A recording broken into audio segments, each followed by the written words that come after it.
A primeira pergunta de hoje é do nosso ouvinte Josinaldo.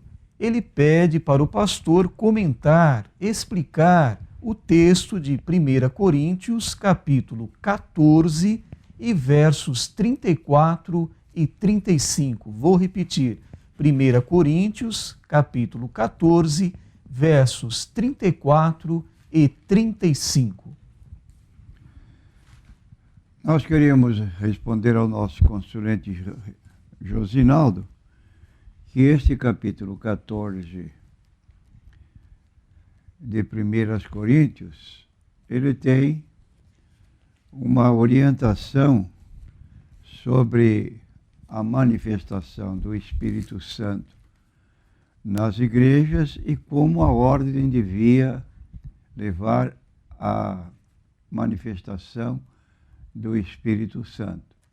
Então é um capítulo que, de certo modo, todo cristão devia ler, mormente os que estão ligados aos movimentos chamados pentecostais.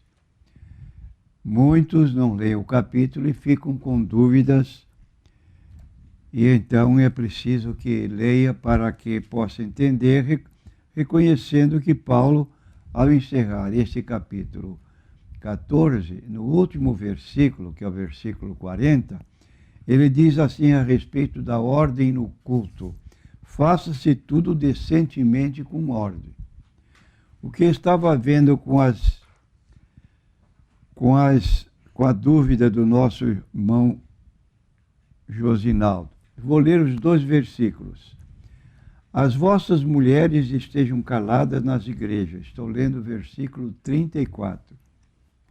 Porque não lhes é permitido falar, mas estejam sujeitas, como também ordena a lei. E se querem aprender alguma coisa, interroguem em casa a seus próprios maridos, porque é vergonhoso que as mulheres falem na igreja. Então, o que se admite aqui é que, como ocorre em todas as igrejas, de certo modo, as mulheres, quando estão sentadas ao lado de seus esposos, elas sentem, às vezes, uma dúvida sobre a mensagem que está sendo pregada, e ela pode dirigir a palavra ao seu esposo, perguntando que ele dê a interpretação que ela não está entendendo. E essa situação é uma situação que perturba os demais que estão ouvindo a mensagem, porque mesmo cochichando, chama a atenção das pessoas que estão do lado, à frente, atrás, e isso, se começar este movimento das mulheres na igreja, então não vai o culto ser realizado com ordem e com decência. Daí porque, em vez de fazerem dessa maneira, quando chegarem em suas casas, façam a pergunta diretamente ao esposo, anotem a dúvida e, quando chegarem em casa, perguntem ao esposo, para que haja o culto com ordem e decência, conforme recomenda o apóstolo Paulo. Então, e no versículo 15, é essa recomendação que nós estamos dando. Se querem aprender alguma coisa, interroguem em casa seus próprios maridos, porque é vergonhoso que as mulheres falem na igreja. Aí está esse ensino do apóstolo Paulo para a boa ordem no culto. A próxima pergunta é do ouvinte Marcelo. Ele diz aqui que já frequentou a Igreja Universal e já até frequentou também os Mórmons. Ele afirma que não consegue achar uma igreja que pregue a palavra de Deus. E ele pergunta ao pastor: será, pastor, que pela palavra de Deus eu vou encontrar esta igreja que esteja assim, falando com seriedade a palavra de Deus? Eu quero dizer ao nosso consulente: Marcelo, você indo a uma igreja universal e você indo a uma igreja mórmon, que é seita, que rejeita a Bíblia, que declara na capa do livro de Mórmon um outro evangelho do Senhor Jesus Cristo, E você abre a Bíblia em Gálatas, capítulo 1, versículos 6 a 8, quando o apóstolo Paulo declara: ainda que um anjo viesse do céu e vos anunciasse outro evangelho, além do que temos pregado, seja anátema. Anátema significa amaldiçoado. Ora, quem trouxe o evangelho dos mormons ao conhecimento de Joseph Smith? Foi um anjo chamado Moroni, que apareceu supostamente, que eu não acredito, supostamente no quarto onde Joseph Smith estava deitado ou se preparava para deitar. Conta ele que houve uma iluminação, o quarto ficou claro com a iluminação trazida por esse anjo. E esse anjo disse a Joseph Smith que perto da casa onde ele morava havia um monte chamado Cumorá, isso nos Estados Unidos, no estado de Nova York, que havia lá placas de ouro com escritas em egípcio reformado, uma língua completamente desconhecida, porque Joseph Smith não tinha cultura para ler tábuas onde houver tábuas de ouro onde houvesse essas mensagens. Então ele diz que depois de um certo período de tolerância dada pelo anjo, ele foi e descobriu essas placas.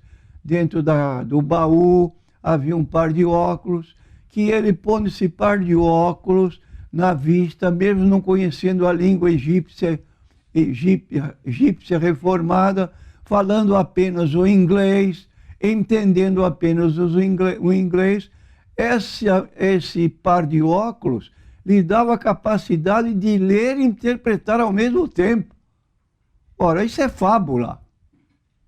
Aí ele sai e começa a escrever o livro, e depois, então, na cidade onde ele morava, ele tinha igrejas evangélicas, mas ele recebeu uma mensagem que todas as igrejas estavam erradas. Então ele foi para um bosque orar, estava com a idade mais ou menos de 15 anos, quando lhe apareceram dois personagens. Um disse para o outro: este é meu filho amado. Ora, ele copiou isso da Bíblia Sagrada, porque na Bíblia está escrito isso: este é meu filho amado. Quando Jesus foi batizado, e quando saía das águas, houve uma voz do céu que dizia: este é meu filho amado, em quem me comprazo.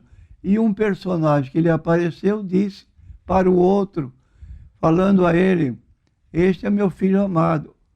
E aí veio a notícia e a orientação: não se una a nenhuma igreja, todas estão erradas. Que farei então? Vou criar uma nova igreja. E foi criada a Igreja Mórmon em 1830. Esse é o ensino que você recebeu. Como é que você quer encontrar a doutrina da Bíblia lendo o livro de Mórmon? Quando você ganha um livro de Mórmon, eles abrem uma página e recomendam você a ler o livro de Mórmon. E na página que eles mandam ler, diz o seguinte: quando você ler esse livro, e à medida que você terminar o livro, você vai sentir um ardor no peito. Esse ardor indica que o livro de Mórmon é correto, 100% correto. Aí a pessoa pergunta: e se eu não achar que o livro, se eu não sentir este ardor de peito? Ah, você leu, mas não leu com atenção. Ora, isso é conto de carochinha, de brincadeira de criança. Ou você leu e não leu, ou leu e não entendeu, é a mesma coisa, porque o que ele quer no final é que você aceite o livro de Mórmon. E dentro do livro de Mórmon está dito assim: alguém diz, eu tenho uma Bíblia. Sabe qual é a resposta que eles recomendam dar no livro de Mórmon, tu tolo dirás, tens uma Bíblia. Isto tens uma Bíblia que foi dado pelos judeus. Agora nós temos o livro de Mórmon que foi dado pelo anjo Moroni.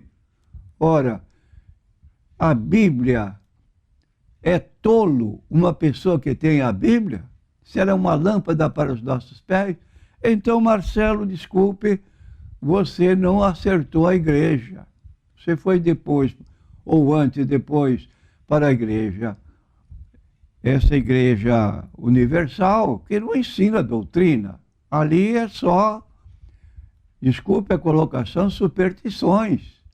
Você ganha aí objetos consagrados, você vai pisar em sal grosso, porque ali é para você ter vantagens imediatas.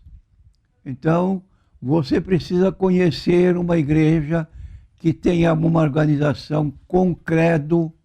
Por exemplo, o nosso credo, se você quiser vir à porta da igreja, tem um quadro exposto para ninguém se filiar à nossa igreja sem de antemão conhecer o que a igreja prega.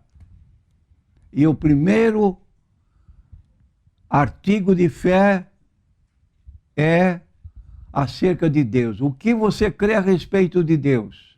Cremos em um só Deus eternamente subsistente em três pessoas: o Pai, o Filho e o Espírito Santo. Estas três pessoas constituem um só Deus, o mesmo em natureza, iguais em poder e glória. Não gostou? Não fica. Segundo item, cremos ser a Bíblia a palavra de Deus, única regra de fé infalível para a vida e o caráter cristão. Não temos um segundo livro escondido, dando a interpretação do livro para que busquemos em seguida apoio na Bíblia Sagrada para aquilo que o escritor fez, como tem o Adventista, escrito de Ellen Good White. O que ela escreveu tem tanto valor quanto tem a Bíblia Sagrada. É característica de seita. Está lá no livro de Apocalipse 22, 18 e 19. Não tirar e não acrescentar. A Bíblia é a única autoridade para nós. Segundo Timóteo, capítulo 3, versículo 16. Toda a escritura divinamente inspirada é proveitosa para ensinar, redarguir, corrigir, instruir em justiça, para que o homem de Deus seja perfeito e perfeitamente instruído para toda boa obra. Meu conselho para Marcelo: não desanime. Procure uma igreja evangélica, se quiser dar alegria da sua vinda aqui. Se quiser conversar comigo, também estou à disposição. A próxima pergunta é do ouvinte Walter. Ele é da cidade de Praia Grande. Diz aqui que há 1 ano ele já está na igreja e que ele já é batizado. Mas vem aquela dúvida sobre os jogos de azar. Ele fala aqui, pastor, sobre a quina, Mega Sena. É correto jogar, pastor, na loteria, nesses jogos de azar? Ele acho que não foi orientado e tem essa dúvida e pede ajuda ao pastor. Está proibido o jogo, qualquer jogo de azar, em Deuteronômio, capítulo 18, versículo 10 em diante. Eu vou ler a ordem que Deus deu ao povo de Israel, para que quando entrasse na terra de Canaã, não copiasse o exemplo da vida religiosa daqueles povos. Quando entrares na terra que o Senhor teu Deus te der, não aprenderás a fazer conforme as abominações daquelas nações. Abominações são coisas que Deus detesta. Entre ti não se achará quem faça passar pelo fogo seu filho e sua filha, nem adivinhador, nem prognosticador, nem agoureiro, nem feiticeiro, nem encantador, nem quem consulte um espírito adivinhador, nem mágico e nem quem consulte os mortos. Pois todo aquele que faz tal coisa é abominação ao Senhor, e por essas abominações o Senhor teu Deus os lança fora de ti. Então aí, espírito de adivinhação, quando se joga na cena, e outro Mega Sena e outros jogos de azar, você está procurando adivinhar. E a adivinhação não vem da parte de Deus. Então, fora com isso. A próxima pergunta é NQI Homem. O ouvinte não quer se identificar, mas pergunta ao pastor: pastor, onde estava o espírito de Lázaro durante os 4 dias que esteve sepultado? Bom, este Lázaro, a história dele está registrada no capítulo 11 de João. Era uma família constituída de 3 pessoas: Marta, Maria e Lázaro. Eram pessoas que recepcionavam Jesus e os seus discípulos quando passavam pela região.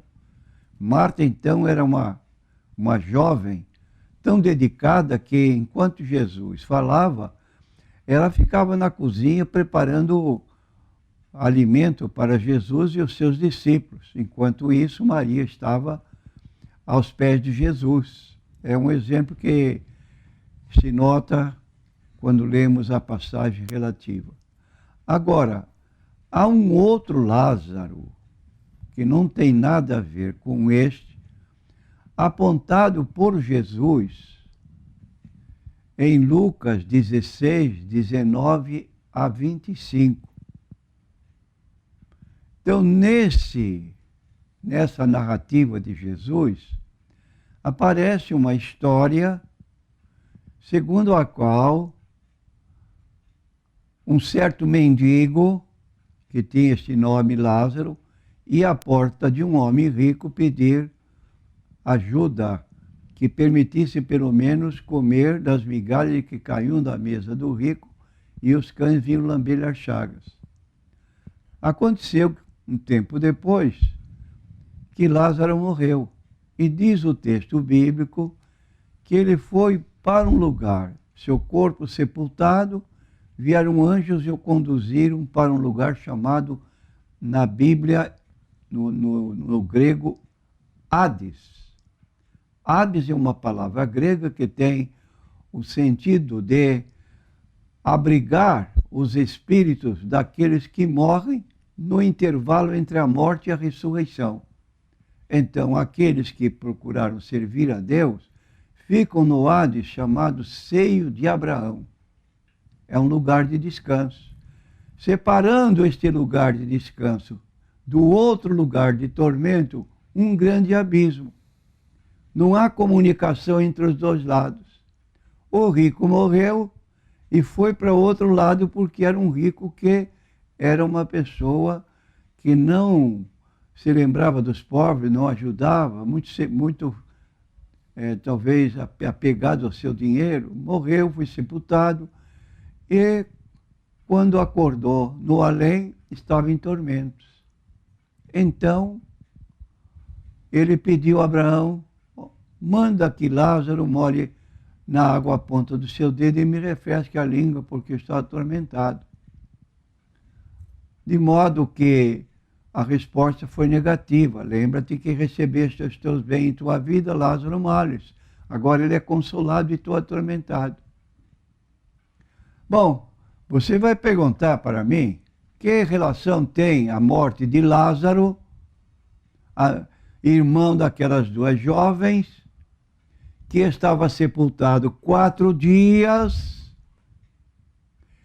e chega Jesus à casa, pergunta o endereço do sepultamento, chega à cabeceira onde o túmulo fora feito e dá um brado: Lázaro, vem para fora. 4 dias sepultados. E as irmãs chegaram ao ponto de dizer: já cheira mal. E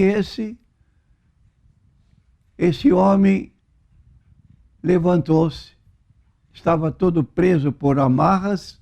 Jesus disse: desamarrai-o e deixai-o caminhar. Então foi um milagre estupendo que a presença de Lázaro vivo depois de 4 dias de morto, causou espanto a toda a população que morava naquela região. Ficaram estupefatos. Então, a grande pergunta que pessoas que admitem que depois da morte cessam todas as atividades e entra-se num estado de inconsciência, que se chama sono da alma. Morreu, acabou-se. A Bíblia vem provar através da palavra de Jesus que não é assim. Que Lázaro estava no túmulo, seu corpo inconsciente, apodrecendo, podemos dizer assim, já cheira mal, mas Lázaro estava no seio de Abraão, descansando. Era um homem de Deus. E o próprio Jesus havia dito: quem crê em mim, ainda que esteja morto, viverá. E todo que vive e crê em mim, nunca morrerá. E fez a pergunta: crês tu isto? Ora, parece que Jesus estava enganando, não, nunca morrerá. E Pilato e Lázaro não estava morto? Ele cria em Jesus.